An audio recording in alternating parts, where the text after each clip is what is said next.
God. It's my baby. What's up, ladies and gentlemen? It's your boy RT Lay. So y'all seen a couple of the videos, so y'all know who I am already. So y'all see the title of the video. What happened to the RT charger? I had the charger 2 years ago, ladies and gentlemen, and I'm finna sum it up. What happened to the charger? I bought the charger from a mechanic shop. They be towing cars and all. They was working on cars, And moral of the story, they sold me a lemon. And I was so anxious at the time. I was 23. I'm 25 now. It was the summer of 2023. $4,500 cash, Bought the 2007 Dodge Charger RT, But me at the time, I'm not knowing much about cars. Mind you, before that car, I only had one car prior to that, which was a Nissan Maxima 2000.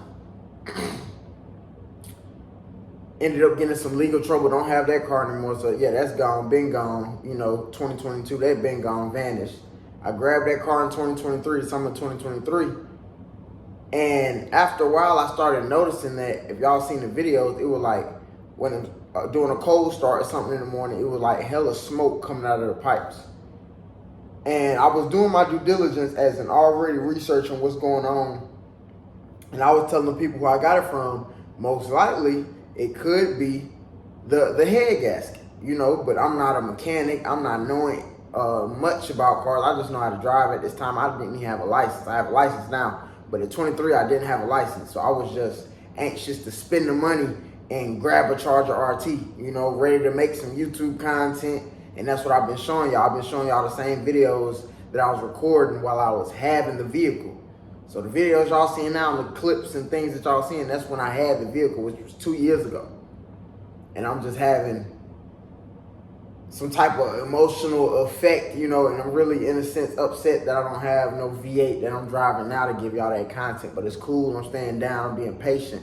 So I just started, why not just make a whole separate channel and just post the YouTube content that I had put up, but I never posted, so we posting it. And for right now, we just go on baby steps, but I really want to get back in a 6th gen Charger RT. So y'all stay tuned for that. But yeah, basically, moral of the story, they sold me a lemon and the head gasket was fucked. And on top of that, the head gasket was done.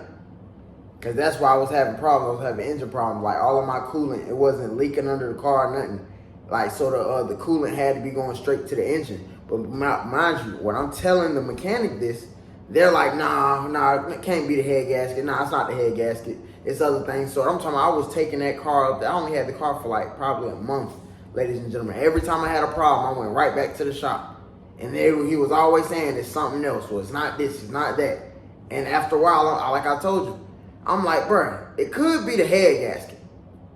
But then a lot of people don't want to get down and remove all them parts and go ahead and just to get to the engine to change the head gasket. They don't want to do all that work being lazy. So then they're like, nah, they really want to do it at all. So in a sense, most time when you get a car that's blown head gasket, it's trash. But you could fix it. But folks won't trying to spend their time or whatever doing this shit. I even told the man, I remember this shit, word is bond. I told him, I said, bro, I will even work for this. Just show me how to do it. I'll do it myself.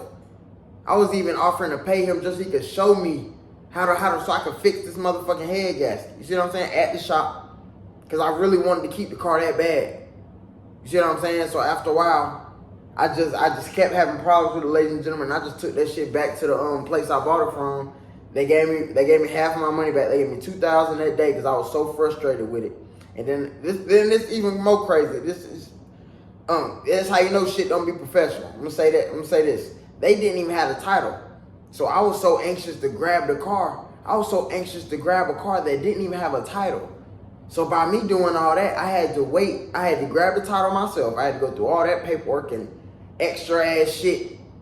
It's really my fault anyway, because I wasn't supposed to buy no car anyway. They didn't have no title and was a high ass mileage V8 engine. So that's where I fucked up at. But that's also, again, and I ain't not blaming on nobody. That was me being young and dumb and just had the bread and just quick to spend it. But this is where you really got to pay attention to who you hanging around too. And everything is going to add up. That's why I'm all over the place. I had a friend with me who was supposed to be my bro. It's kind of ironic how about a year after I didn't have a car, I asked him, I said, bro, how much, I mean, how many miles am I supposed to get a V8 engine with? Like, you know, and he told me 100, 120, 150, no max 160K miles. But mind you, he was with me when I bought the Charger, and when I bought the Charger, the mileage was already at like 189,000 miles. Mind you, I'm not saying he was supposed to, I'm just saying, I just wish I would have had a real support system around me so they could have told me, nah, bro, you tripping, that's high mileage, it's no good. Instead, so I just found that very weird, and I didn't find that out until after the fact I didn't have the car. Once I asked him, bro, I said, how many miles am I supposed to be reaching for? And he told me 121 or 150, no more than 160. First thing popped up in my head, like, dang, why you ain't tell me that when you see me buying this high-ass Charger, this overpriced-ass Charger, for 189,000 miles on this bitch? See what I'm saying? So watch who the hell you got in the shotgun seat, you know what I'm saying, riding passenger on you to go get a car, or you know what I'm saying, or they taking you to go get a vehicle or a truck or something that's gonna upgrade you to another level. You know what I'm saying? When it comes to content creating or anything, watch who the fuck you got around you. Because the whole time a real friend would have told me, hey bro, nah, this shit, it ain't worth it. I didn't understand it wasn't worth it because I was so quick to try to buy a Charger. But certain people like that in your life telling you certain things, you gonna take it. You gonna take that criticism. But like I said, while I was doing that process, my quote unquote friend, I don't fuck with him no more, but my friend at the time, he didn't tell me, nah. It's like he was cool with seeing me smack the wall. He could have helped me avoid smacking that wall, but he didn't care. And he exposed his hand. Because now I understand this next V8 I get, whatever cars I get next, now I know how to move about it. You know what I'm saying?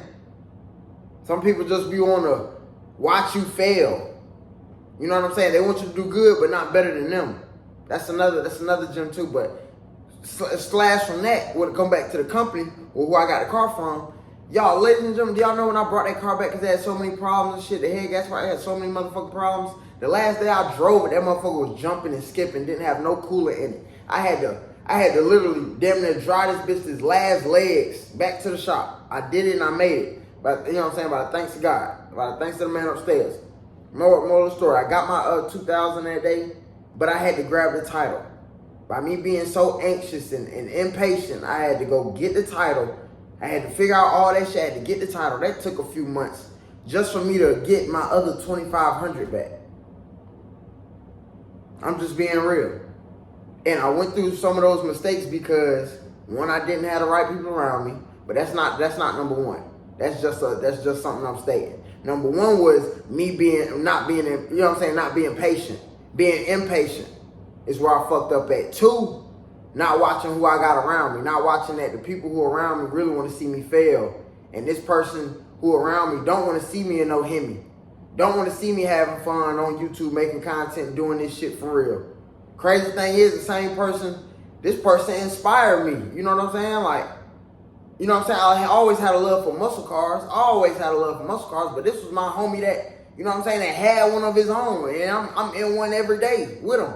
Whenever I'm riding, y'all know how it is when y'all trapping together, smoking together. Y'all know how it go. So, you know, he inspired me I'm going to get one of my own. Moral of the story, that's the same person that couldn't be a real friend and let me know, hey, bro, hell no, this 189,000 miles, bro, you tripping. I told you, bro, goddamn nah, get you a car within 100,000 miles. No more than 150, 160. You think my friend told me that? He didn't. If y'all want a story time, I got even, like, this story way deeper than what I'm just telling y'all. That's just surface level-ish, but I'm telling you, and then when you really reflect on certain things, you be like, dang, you really didn't want to see me to win. And then the car shop, the people I got it from on Facebook Marketplace, they didn't want to see me win either. They probably got that same 2007 Dodge Charger V8 for probably like $1,000 off the auction, and then sold it to me for $4,500. They knew what the fuck was wrong with that shit, because most of these shops and tow companies and all that, let's be real, they got computers and they plug it up, they see what the fuck wrong with it. So it's easy for motherfuckers to look at this shit, diagnose a problem, and be like, oh, that's too much work, I'm not doing that. I don't feel like doing that. I'm going to just sell it like it is, and I'm going to say nothing wrong with it, Crazy thing is, these supposed to be my people. My own, you feel me? It ain't a race thing, but I'm just being real. These my people, quote unquote, my people. You feel me? First time I ever bought a V8, and you no lube, fuck. You feel me? Not trying to get descriptive, but I'm just being real. Like, yeah. That's what happened to the Charger. I bought a Charger. The couple of videos y'all see is within the month span that I had the Charger. And head gasket problem, had to take it back, got my money back. Didn't manage the money right for me to save up and get another V8. You know what I'm saying? It's expensive out here driving V8, and even having any V8 problems, especially if you have any type of engine problem, is already a no-go, especially a head gasket problem. And if you don't have the money for another motor and transmission and all that, I'm not really a big car guy to know all the ins and outs, but I just love muscle cars. I just love V8s. I love fast shit. It's always been Need for Speed, Fast and Furious. That's just what it is. Pretty sure like a whole lot of y'all. You know what I'm saying? I'm just giving y'all the story on what happened to the Charger. Why y'all don't see me riding on the Charger? Why y'all seeing videos from when I got a gap missing in my beard? You know what I'm just being real. That's from 2 years ago. Had a head gasket problem. People who I got it from, they wasn't trying to listen to me. I guess they looked at it like the customer knows nothing. And I'm pretty sure, in a sense, I'll say it's 7 out of 10 chances that they knew this shit had a head gasket problem. They just didn't want to fix it.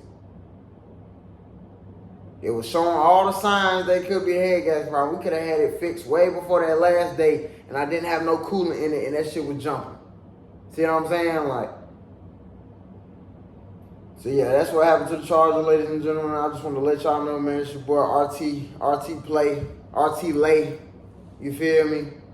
And I can't wait to get another 6th gen Dodge Charger V8 Hemi for y'all. And it's time. I got some things in store. As long as the man above let me do what I need to do, I'm a man of my word, and y'all gonna find that out. But yeah, if you learned something out of this video, just comment down below, like, comment, subscribe, man. Again, it's your boy RT Lay, and that's just what it is. I made this channel because I can't wait to get another 6th gen RT Charger, and I'm gonna flood the internet with that shit. So that's the whole point of me being here. That's the whole point of us even meeting right now. So it's nice to meet you. It's RT Lay. You know what I'm saying? I'm gonna see y'all in the next video, and I can't wait to give y'all some 6th gen Dodge Charger content. You know what I'm saying? If y'all want to see me drive some other cars and shit too, we could probably put that on the channel too. But this is mainly solely focused on RT Chargers. RT Chargers. It might even be some challenges. I'm a Charger guy. I'm a Mopar guy all the way. You know what I'm saying? 1969 Challenger RT is probably the most it's gonna get. You know what I'm saying? I'm just being real, but I'm still a Charger guy. But I will always have love for the OG. 1969, 1970 Challenger, you know what I'm saying, RT. Y'all know how it go. If you know, you know. But yeah, that's just a little bit about RT Play and what happened to the RT itself. See y'all in the next video.